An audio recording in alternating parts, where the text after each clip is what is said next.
خلافت ملوکیت کو البدایہ والنہایہ یہ واقعی تسلسل میں بیان فرما دیں. نیز ایک مولوی صاحب کا لکھا، انہوں نے مولانا مودودی پہ رد کیا. بھئی مودودی صاحب پہ کسی نے رد کیا ہے، اس کا معاملہ اللہ کا معاملہ. ہم نے تو بخاری مسلم کی روشنی میں خلافت و ملوکیت کا مقدمہ 5B میں پیش کر دیا، وہ آپ دیکھ لیں. یہ وہ حدیثیں ہیں جن کو نہ یہ تھوک سکتے ہیں نہ نکل سکتے. ان کی موت تو ایک ہی حدیث ہے کہ عمار کو ایک باغی جماعت قتل کرے گی، عمار انہیں اللہ اور جنت کی طرف بلائیں گے اور وہ جماعت جہنم کی طرف بلائے گی. اس میں نبی علیہ السلام نے حضرت علی کی مخالف جماعت اہل شام کو کہا جہنم کی طرف بلانے والی باغی جماعت،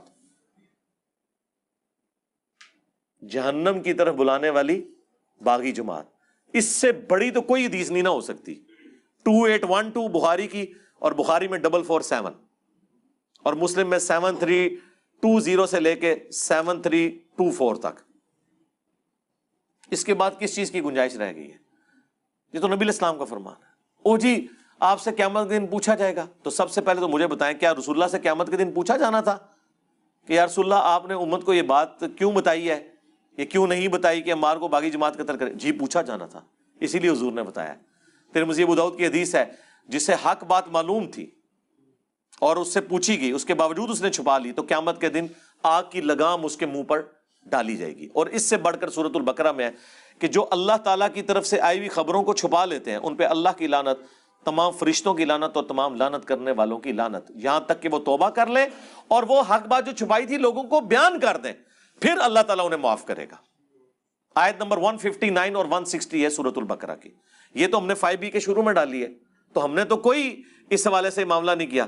تو اگلے دن لائیو سٹوری میں ہمارے شاہد بھائی سے کسی نے یہی بات کی نا کہ جی علی بھائی سے پوچھا جانا تھا، تو شاہد بھائی نے فی البدی ایک جملہ بولا. انہوں نے کہا کہ امام بخاری سے یہ پوچھا جانا تھا کہ تم نے حدیث عمار لکھی ہے یا نہیں لکھی، اسی لیے انہوں نے لکھی ہے نا.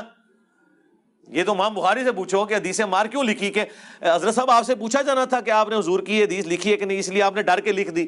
یقیناً پوچھا جانا تھا اسی لیے لکھی. تو ہم تو بیان کر رہے ہیں، ہم تو ڈاکی ہیں. اور امام بخاری تو شاہی کوئی نہیں، یہ تو رسول اللہ کا فرمان ہے.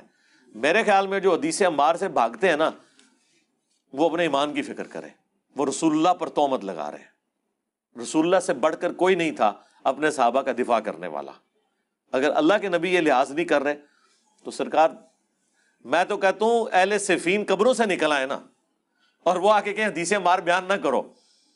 اور ان نکلنے والوں میں حضرت معاویہ رضی اللہ تعالیٰ عنہ، عمر بن عاص رضی اللہ تعالیٰ عنہ اور مغیرہ ابن شعبہ رضی اللہ عنہ مجمعین ہی کیوں نہ ہو، تو ہم انہیں کہیں گے نہ سر رکو ذرا، صبر کرو، ہم نے تمہارا کلمہ نہیں پڑھا، ہم نے کلمہ اس کا پڑھا ہے جس کی قبر مدینہ